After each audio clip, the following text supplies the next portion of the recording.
En esta ocasión vamos a estudiar dos Mishnayot cortas que la dice el mismo Jajam. Ayer hablamos del gran sabio y maestro Rabbi Yossi ben Jalafta, así se llamaba.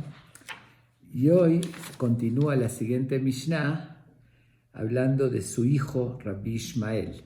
Así dice, Rabbi Ishmael beno Omer. Rabbi Ishmael, su hijo, es el que solía decir. Rabbi Yossi, que ayer hablamos un poco de él, tuvo 5 hijos, los 5 grandes Jamim que se mencionan en el Talmud, fueron grandes sabios, pero el que más destacó fue justamente su hijo mayor, que era este Rabbi Ishmael, hijo de Rabbi Yossi. Él fue el que, se puede decir, siguió la escuela de su papá. De hecho, su gran maestro fue principalmente su papá. La mayoría de los Jamim estudiaban en la escuela de diferentes Jamim, pero él, Rabbi Ishmael, su hijo mayor, estudió en la escuela de su papá, fue el alumno de su papá, también junto con Rabbi Yehuda Nasi, que comentamos que Rabbi Yehuda Nasi, él fue también alumno de Rabbi Yossi, del que hablamos ayer. Rabbi Yehuda Nasi, ya lo mencioné varias veces, fue el gran sabio que escribió la Mishnah, o que ordenó todo el Talmud, que es la fuente del Talmud, que es la Mishnah, también el Pirkei Avot. Pero Rabbi Yehuda Nasi, aunque era el Nasi, el presidente, le decían el príncipe a Rabbi Yehuda, respetaba mucho a Rabbi Ishmael.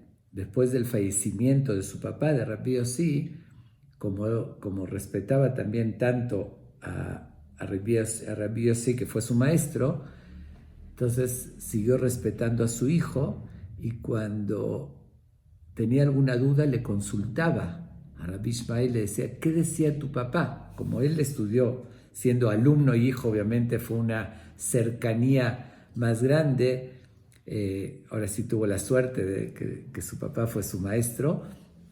Entonces él lo tenía muy presente, las enseñanzas de su papá.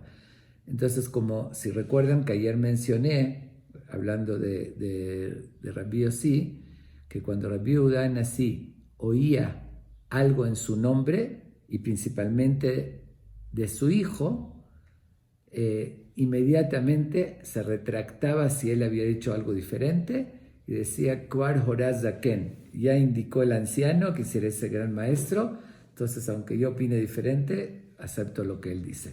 Y eso lo consultaba después que falleció con este Rabbi Ishmael, con su hijo. Incluso en el Talmud relata que una vez estaba enfermo Rabbi Ishmael, y al final se curó, pero tenía miedo Rabbi Yehuda Nasi que llega a fallecer, entonces se mandó a preguntar que diga algunas cosas más que no había dicho en nombre de su papá, que siga enseñando antes de fallecer, porque iban a perder después ese tesoro, esas enseñanzas del gran Rabbi Yossi, que como ayer mencioné, fueron de los que más destacaron en el Talmud, de los que más opinan y de los más grandes sabios que hubo en esa época. Entonces, él fue el mayor de los 5 hijos que tuvo Rabbi Yossi. Él era extremadamente correcto y muy justo, y de forma extrema. Por eso vamos a entender en un momento las enseñanzas que él nos da, que quedan con su visión y con su justicia. En el Talmud Tratado de Ketubot, página 105, ahí también relata un suceso con él, con este Rabbi Ishmael, que él tenía como alguien que le trabajaba el campo, un socio empleado, y esa persona, una vez a la semana, los viernes, llegaba al pueblo donde vivía Rabbi Ishmael. Entonces siempre le traía lo que le correspondía a Rabbi Ishmael de los frutos del campo, le traía una canasta con frutos, que era algo que estaba acordado así, no era un favor, sino era un trato, y era fijo.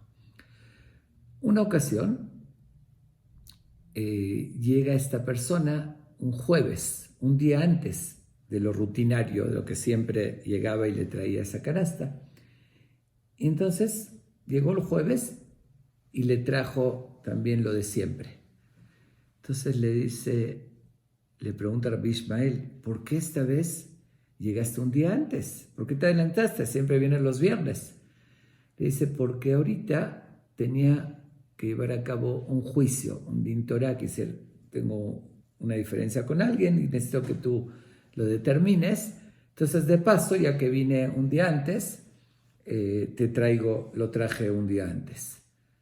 Le dice Rabbi Ishmael, en ese caso, ya no te puedo juzgar yo. ¿Por qué? Uno se pregunta. Porque él tuvo cierto provecho que le adelantó un día. Un día antes tuvo esos frutos, obviamente algo disfrutó de eso.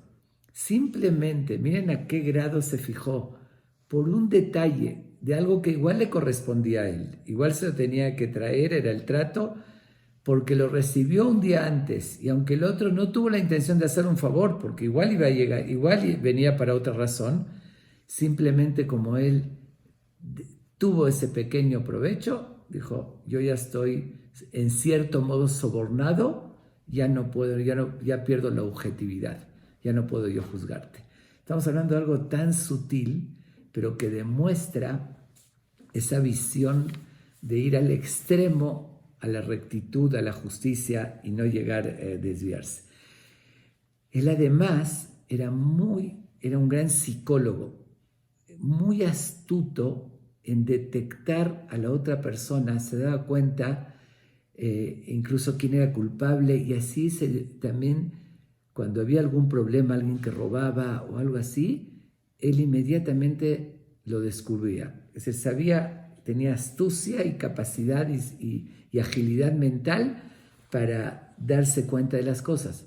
Pero el problema de eso fue que le salió tanta fama que los romanos, porque ya lo mencionamos, que ya era después de la destrucción del templo, en la época de los romanos, lo nombraron contra su voluntad, lo nombraron como policía, es decir, con una autoridad como jefe de policía, porque realmente tenía esa capacidad de atrapar a los ladrones. Y no le quedó otra, porque no le preguntaron, lo obligaron. Obviamente seguía él estudiando, enseñando, pero además de eso tenía que hacer esa función y tuvo muchísimo éxito. El problema fue más bien que cuando había también un ladrón judío, también él tenía que descubrirlo. Y a eso le molestaba mucho a él, pero lo tenía que hacer porque si no, los romanos le estaban exigiendo. Y a veces, era un delincuente y tenía que descubrirlo. Y comenta el Talmud que él, entre otras cosas, se le revelaba Eliyahu Anabí, y una vez se le reveló Eliyahu Anabí y lo regañó, le dijo, ¿cómo puedes hacer eso? Que a un hermano tuyo también delatarlo, ¿no? O descubrir que es un ladrón. Le dice, es cierto, yo no quiero hacerlo, pero no me queda alternativa. Entonces le dice, tu papá se había escapado también de los romanos que lo mandaron, ya conté la historia. Dice, ni modo, tú vas a tener que escaparte y no hacer eso. Bueno, eso es entre otros sucesos por la capacidad que él tenía de darse cuenta de la sutileza. Además, tenía mucha fama que él sabía interpretar los sueños perfectamente. Lo que decía era tal cual. Era una época que existía un poquito más sueños que llegaran a tener un sentido, porque hoy en día, con toda la información que tenemos a nuestro alrededor y uno ve fantasías y películas y oye y miedos y toda la época que vivimos, prácticamente los sueños ya la mayoría absoluta carece de sentido. Pero en ese entonces existía todavía como que más un nivel espiritual, que había más como profecía, más, dicen, no profecía como tal, sino como más visión a través del sueño. Entonces él era súper experto, venían con él, cualquiera que tenía un sueño que lo preocupaba o que no lo entendía y se los interpretaba correctamente. Y relatan también en Midrash que una vez oyó de una persona que él se dio cuenta que era un farsante, que empezó a hacerse fama que él sabía interpretar los sueños y obviamente cobraba mucho dinero por eso. Entonces cuando él oyó de eso, sabiendo quién era y que era realmente un farsante, va una vez como a visitarlo y bueno, y empieza a oír, a ver que viene gente y cómo se los interpretaba. Y se dio cuenta que era ridículo. Y él a cada uno que venía y le contaba el sueño y él se los interpretaba de una manera, él les decía, no, la interpretación es tal y tal. Y ahí el Midrash relata toda una lista de todos los sueños que oyó y cómo lo interpretó el farsante y cómo lo interpretó él, que reconocían que así fue, que se daba datos precisos y que era exactamente como él lo interpretaba. Entre otras cosas, hay muchas enseñanzas de él y muchos dichos que dijo. Yo sigo insistiendo y creo que hoy sí lo voy a lograr, de hacerlo un poquito más corta. Todavía no lo logré exitosamente no pasarme de la media hora, pero espero que hoy sí pueda lograrlo. Vamos a continuar entonces, sin extenderme más en la historia de este gran Rabbi Ishmael, hijo del gran rabino Rabbi Yossi. Él dice lo siguiente: Ajosech asmo minadin porek mimenu eva vegezel ushuachab. Antes de traducirlo, quiero recordar que el Pirkei Avot, ya lo dije varias veces, son consejos sabios, no son leyes. Entonces, aquí está dando un consejo principalmente a los jueces.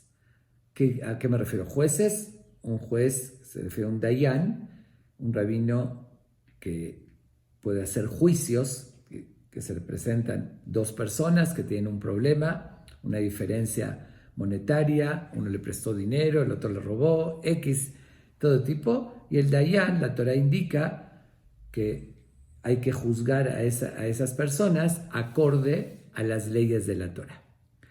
Pero él lo que recomienda aquí, dice, a José Hasmo Minadin, aquella persona que evita hacer esos juicios, que dice un rabino, obviamente está hablando cuando hay quien lo haga. Como el consejo es no meterte en esas broncas. Le dice a un rabino, cuidado, si no queda alternativa, ok, lo tienes que hacer, pero si hay quien haga los juicios y lo puedes tú evitar, le está dando un consejo tan inteligente y tan sabio, evita llevar a cabo el juicio. Vamos a ver cuáles son las razones. Esto hasta sorprende. Nosotros sabemos en la Torah que existe ese concepto. Moshe estaba juzgando a todo el pueblo de la mañana hasta la noche. Existe el concepto de seguir la justicia de la Torah. Por eso uno tiene que ser juez y tiene que dictaminar. Entonces, ¿por qué nos dice eso? Dice, porque al evitarlo, porek mimenu, evita o se quita de él, eva, Begezel, Ushuachab. Dice, enemistad, robo y juramentos en vano. ¿Qué significa? Vamos a ver tres casos diferentes para entender esos tres términos. El primero, el juez que llevó a cabo el juicio lo hizo de forma absolutamente justa. Dice, lo hizo con una certeza total, que es según la ley, según la halajá, y dictaminó, tú eres inocente y tú eres culpable. Tú tienes que pagar el dinero y tú ganaste el juicio, tienes la razón. Lo hizo absolutamente. No tuvo que el otro ni hacerlo jurar, porque aquí dice, evita a veces la enemistad, el robo y el juramento en falso, juramento en vano. Ni lo tuvo que hacer jurar, seguro que no hay robo, tuvo pruebas concretas que esta persona tenía la razón. Pero ¿qué va a suceder de forma natural? Aunque es injusto que suceda así, pero así sucede. Aquella persona que perdió el juicio, que es el que tiene que pagar, obviamente no va a estar contento y va a decir, no, él no me defendió, no buscó de mi novio de mi lado, le dio la razón al otro y va a empezar a difamar y va a provocarse la enemistad de él. Vuelvo a repetir, de todos modos, la persona, la Torá advierte, dice, cuidado de no recibir soborno, de ser justos en el juicio, no temerle a nadie y no temerle a una persona poderosa y hacer lo que debe ser hacer. Ok, cuando uno es juez así tiene que actuar, pero aquí le aconseja, evita, no busca otra cosa, evita si hay alternativa, porque aunque lo hagas justo, aunque lo hagas 100%, igual te vas a ganar la enemistad, siempre alguien va a estar, va a estar inconforme, porque fue el que perdió, eso es algo natural en el ser humano, y así lo vemos, pasa muchísimo. Aquí hago un comentario entre paréntesis. Yo hago muchas funciones, pero realmente evito llevar a cabo. Tengo el título de Dayan, pero aplicado en divorcios, en Get, y no hago juicios de problemas económicos, porque además que es un dolor de cabeza, siempre es simplemente meterse en broncas y además del tiempo, porque hay que hacerlo justo y hay que investigar a fondo para cerciorarse de que lo que uno dictaminó sea realmente lo justo. Ok, pero además la otra opción que dice aquí la Mishnah se refiere a evitar, en todo caso, no apliques la justicia, que es decir, no utilices el Din Torah, lo que se llama acorde a la ley, sino busca que haya un acuerdo, que es sin entrar en decir en la investigación y decir tú eres inocente, tú culpable, busca ponerlos de acuerdo y que ellos lleguen a lo que se llama peshará, a un acuerdo. Ok, te debo mucho dinero, no tengo, te pago la mitad o lo que sea, buscar algo conciliador para que no tener que llegar a esta segunda parte, porque dijimos, en el mejor de los casos se va a provocar la enemistad. Ahora, no en el mejor de los casos, otro riesgo que dice puede provocar robo, puede llegar a equivocarse, que le faltó alguna prueba, dice, algún criterio equivocado y le está provocando que el otro tenga que pagar y es como robarle el dinero, porque lo hizo acorde a su dictamen. Entonces, miren, en el mejor de los casos igual va a ganarse enemistad. El otro riesgo es que le esté robando, que provoque no nada más el rabino, sino el dayan, sino también le provocar uno que le esté robando al otro, si no dictaminó indicadamente. Un ejemplo, si de verdad le debía el dinero y él dice que no se lo tiene que pagar, entonces le está robando y engañó al juez. Entonces es un riesgo, hay que tener un grado de conocimiento y responsabilidad, pero inmensa. Entonces siempre es un riesgo. Y el tercer riesgo, a veces hay que hacer jurar al otro porque no hay pruebas. Entonces pudiste provocar, el otro por defender su posición pudo jurar o en falso o en vano, que no era necesario, y el juez pudo provocar eso. Entonces por donde lo veamos es meterse en problemas. Y si uno lo evita, evita hacer esos juicios o buscar una conciliación o no juzgar que el otro, evitó esta situación tan problemática. Okay. Y la verdad es que la naturaleza del ser humano es que hay veces la persona no es objetiva. Es decir, si él me dictaminó así y uno siempre se defiende a sí mismo, y por eso hay pleitos entre dos personas. A veces los dos están convencidos que tienen la razón, de forma absoluta.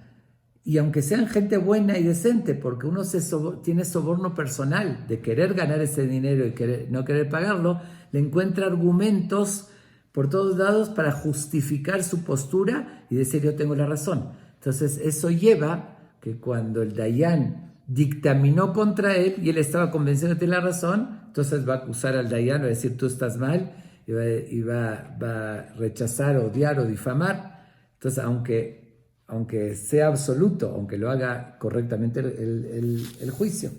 ¿Ok?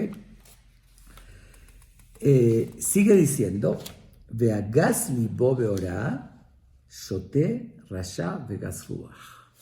Dice, pero ahorita hay algo peor. ¿Ok? Eso es un consejo, evítalo. Pero cuando es necesario, como dijimos, uno tiene que ser. Si no hay otro, pues no le queda otra y tiene que aplicar el juicio. Ahora, si uno hace el juicio, pero Gas Libo, que dice que tiene soberbia, le presentan un caso difícil y él se cree que sabe todo sin investigar, sin buscar a fondo. La verdad es una responsabilidad muy grande. Y así rápidamente dice, no, tú tienes razón, esto se dictamina, la ley es así. Que eso lleva a fácilmente, somos seres humanos y uno no puede saber todo y sin analizar y que si uno tiene que hacerlo con estar centrado, con mucha responsabilidad, no a la ligera. Entonces dice, Gas Libo, el que se siente así como que a la ligera, como dije, con soberbia, entonces lo califica muy fuerte aquí la Mishnah. 3 calificativos fuertes. Dice, en primer lugar, Shoté. Lo llama como loco, insensato, ¿sí? Después, Rasha, que es como malvado, porque puede perjudicar al otro, puede dañar económicamente o en cualquier tipo de dictamen que le pueda hacer daño y sin ser centrado, que sin hacer las cosas con conocimiento a fondo de causa. Y la tercera, Gas Ruach, que es arrogante, que se tiene esas 3 acusaciones, el que lo hace de esa manera. Ok. Como ya lo dijimos muchas veces, muchos Jamim que comentan estas Mishnayot lo dijeron en un contexto, es en una situación que se estaba viviendo y por algo los llevó a decir, a dar esas indicaciones. Cuentan que justamente en la época de él, que como ya mencioné estaba Rabbi Yehuda Nasi, que era su compañero, también fue alumno de su papá. Rabbi Yehuda Nasi, habían también ciertos rabinos que a veces querían dictaminar o decir leyes o hacer juicios y no estaban preparados. Y él era el presidente Rabbi Yehuda Nasi, aunque él era muy humilde, muy Rabbi Yehuda Nasi, pero vio la necesidad para que no se desvirtúe las leyes de la Torá, de poner una regla que nadie podía dictaminar una halajá, una ley, sin su autorización. No confundamos, no era orgullo o soberbia, sino porque él tenía ese conocimiento y, como dije, tenía humildad, que cuando le decía Ham Rabbi Ishmael, le decía algo en nombre de su papá, y aunque él había opinado y dictaminado, se echaba, se rectificaba y se echaba para atrás y decía, si lo dijo Rabbi Yosef, aunque yo piense diferente, él tiene razón, que se tenía mucha humildad, pero sin embargo vio que había muchos problemas, porque algunos que no estaban en el nivel y dictaminaban, entonces decidió como presidente que tiene que autorizar cada dictamen, que obviamente eso causó molestias en algunos.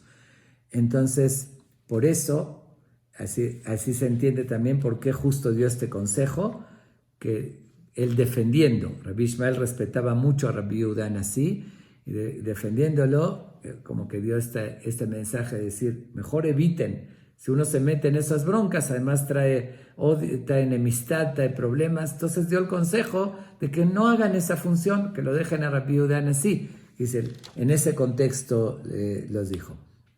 Ok.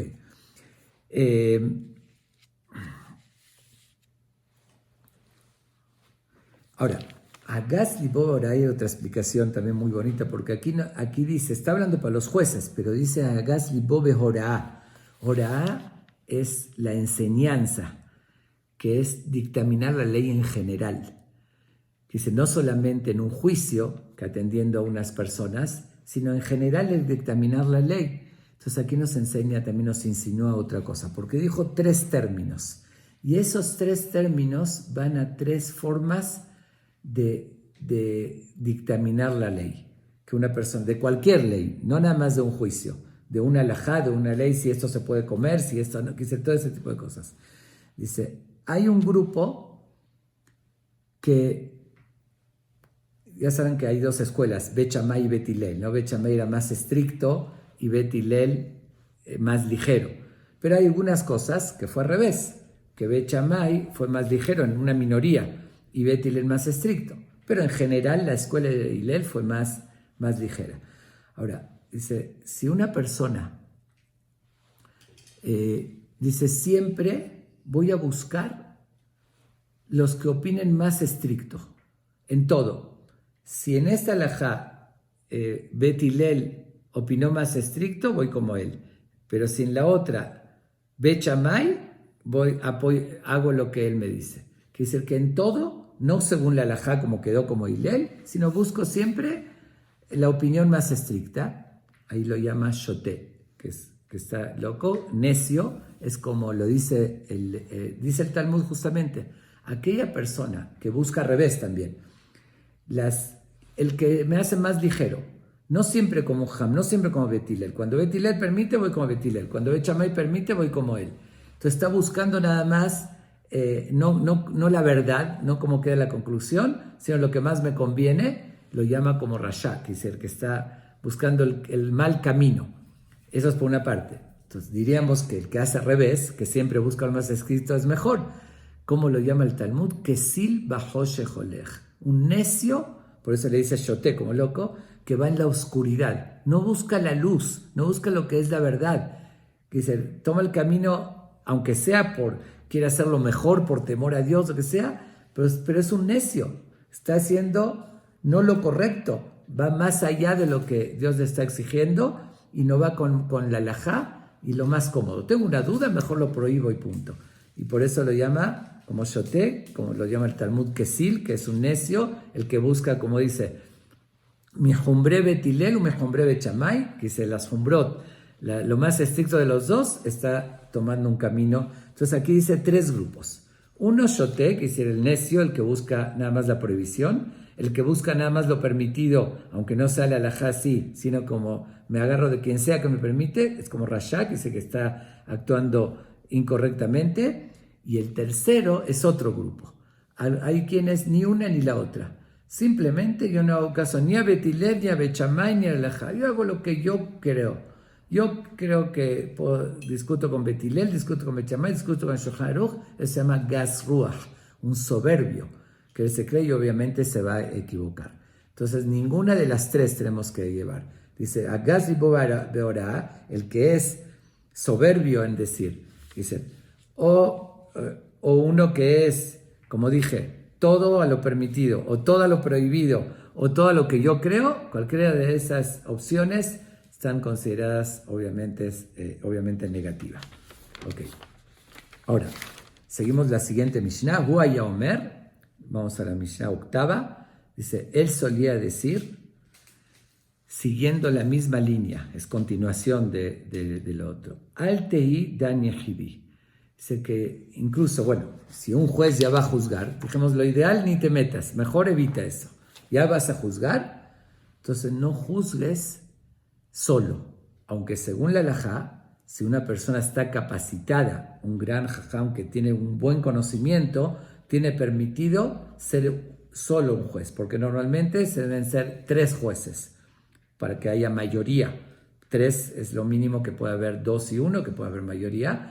Pero un dayán calificado que tiene mucho conocimiento puede juzgar solo, según la halajá. Pero sin embargo, el consejo que está dando, que aunque no seas como que no te creas, aunque tengas la capacidad de hacerlo, evítalo y busca hacer como un bedín de 3, que es el que te acompañen otros 2. A menos que los litigantes escogieron, le pidieron un jam que él solo sea el dayán. Entonces ahí sí se permite porque no es que uno lo decidió. Pero igual el consejo que él está dando, She'en dan yehidi ela ehad. Dice, porque no juzga solo, sino uno solo, que se refiere a Dios. Dios es el único, que él no necesita compañía, no necesita consejo de nadie, y él puede juzgar siendo único. Esta es la explicación de la mayoría de los comentaristas de esta Mishnah. Sin embargo, uno de los grandes comentaristas, Rabbi Onam Girondi, que ya lo mencioné en otras ocasiones, él lo interpreta de otra manera. Siguiendo a lo que mencioné antes, el contexto que dijimos, que Rabbi Ishmael estaba en la época, estaba junto con Rabbi Yehuda Anasí, y Rabbi Yehuda Anasí puso esa regla que para las decisiones de la halajá que pasen por él, porque vio que había muchos problemas, entonces él salió a su defensa y dice, She'en dan yehidía, si lo explica Rabbi Yonah, She'en dan yehidía y la ejal, que no puede juzgar solo, sino uno solo, se refiriéndose a Rabbi Yehuda Anasí, que el único que está calificado para juzgar él solo. ¿Pero por qué lo dice? Además del conocimiento que él recopiló, toda la información de las generaciones anteriores, Rabbi Yehuda Anasí tenía otra característica. Él era muy rico, Rabbi Yehuda Anasí. Entonces, cuando él les llevaba a cabo un juicio y veía que el pobre perdió el juicio por la justicia, que realmente debía el dinero, y sabía que no lo podía pagar, ¿qué hacía? Él le daba el dinero. Dice, no tienes razón, ganó la otra persona el rico, pero igual él le daba el dinero al pobre. Entonces así no tenía, a veces uno puede desviar el juicio por decir, Jazito, pobrecito, esta persona, el otro tiene millones, él no tiene para comer, pues voy a inclinar, voy a buscarle para que él tenga razón, y ahí pierde la objetividad en el juicio. Entonces cuando el juez es rico, como Rabbi Yehuda Anasí, ahí eso le facilitaba absolutamente la objetividad, porque así lo hacía. Si vio que el otro, por culpa de él, que dice, porque él dictaminó, y el otro perdió el juicio al pobre y no tenía para pagar, él mismo le daba el dinero por la riqueza que él tenía. Por eso es una razón más que dice Rabbi Ishmael, que no juzga solo, sino uno solo, que es Rabbi Yehuda Anasí, y de paso, como que le dio fuerza a la ley que había establecido, que todo tenía que pasar por él.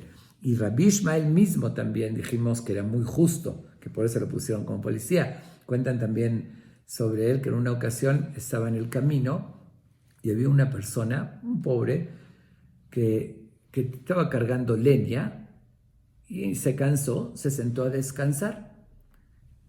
Termina de descansar, quiere continuar, cargar el monto de leña que era muy grueso, muy grande, y no podía solo. Justo pasa por ahí Rabbi Yoshua, el autor de esta Mishnah. Entonces le dice el pobre al Rabbi Yoshua que por favor lo ayude, pero era algo muy pesado. Le pregunta, ¿cuánto vale ese monto de leña? Le dice, X, ¿no? Vale 10. Agarra, saca de su bolsa los 10, le dice, ya déjala ahí, yo te lo pago. Y eso que quien pase se lo lleve. ¿Ok? El pobre recibió más bien, no forzadamente el pobre, ese leñador, recibe ese dinero, pero ¿qué hace? Dice, como él lo dejó para quien lo quiera y lo volvió a agarrar, dice, pues sí, gané el dinero y vuelvo a tener esta cantidad, pero de vuelta ahorita necesitaba que lo ayuden, entonces le vuelve a pedir ayuda. Entonces, ¿qué hizo Rabbi Yoshua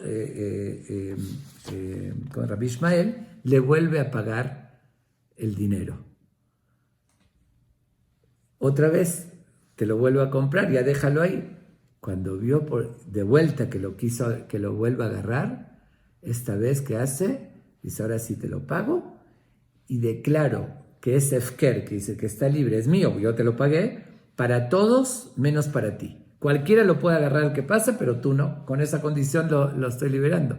Ya no le quedó otra, ya se quedó con el pago doble, ya no tuvo que esforzarse. Pero miren la visión, ok, no puedo ayudarlo, pero tampoco lo voy a dejar al pobre sufriendo. Entonces, como no puedo yo mismo ayudar, hay quien dice que no le quedaba por la importancia que tenía, pero otros se interpretan simplemente porque era pesado, pero no lo puede hacer, pero no por eso lo voy a dejar. Como Rabbi Yehuda Anasí, ok, tengo que dictaminar que él tiene la razón, pero tampoco lo voy a dejar al pobre miserable que se quede con una deuda porque yo le dictaminé y lo pagaba. Eso es un nivel, no tiene la obligación de hacer eso, pero vemos también la grandeza. Ok, sigue diciendo para terminar, ve al tomar kabeluda a ti, shehen reshaim velo ata. Dice, en el caso que ya, primero aconsejó que no juzgue uno solo. Ok, ya trajiste esos otros dos que te acompañen. Si ya pediste la compañía de dos, ¿para qué es? Para que se decida según la mayoría. Si ya lo hiciste así, no digas kibludati, reciban lo que yo digo, porque yo soy el principal, hay lo que se llama abbedin, no puedes imponer lo que tú dices, porque ellos tienen derecho de opinar, pero no tú después que lo contrataste, después que les pediste. Lo podías haber hecho solo, en caso de necesidad, o en caso que fuera calificado. Pero si ya llamaste a otras personas que te acompañen, ahorita tienes que oír la opinión de la mayoría, y o si no, hubiese sido lo mismo que si hubieses hecho solo. ¿Para qué los llamaste? Los llamaste para oír las opiniones y no para imponer la tuya, porque si era para imponer la tuya, lo hubieses hecho solo. Entonces dice, sé justo, y entonces si ya los llamaste, tienes que oír sus opiniones y no le puedes imponer. Que dice, las dos Mishnayot, que le dijo Rabbi Ishmael, están enfocadas a lo mismo, hacer las cosas con justicia absoluta. Primero, no meterse en broncas, dice, por el riesgo también de que uno puede provocar que no sea tan justo y provocar que el otro le robe o hacerle un daño económico al otro. Y como dije, en el mejor de los casos nada más enemistad, y por otra parte ser responsable cuando uno dictamina no a la ligera, hay que, si le estoy, para las dos cosas, que si cuando uno dictamina una halajá, una ley, tanto para prohibir como para permitir, las dos tienen que hacerlo porque una vez se dice, bueno, cualquier cosa, mejor le prohíbo y punto, así no tengo que investigar, y lo máximo es se cuidó de más, no, es una responsabilidad, le puedes causar una molestia al otro, un gasto de más, no se puede prohibir sin fundamento, tienes que estar bien seguro, tanto para permitir como para prohibir. Entonces, tener esa responsabilidad y también no ser soberbio, y si uno va a juzgar, oír otras opiniones, no sentirse yo solo puedo, y no imponer también en los demás opiniones. Son enseñanzas de justicia que nos da este Rabbi Ishmael.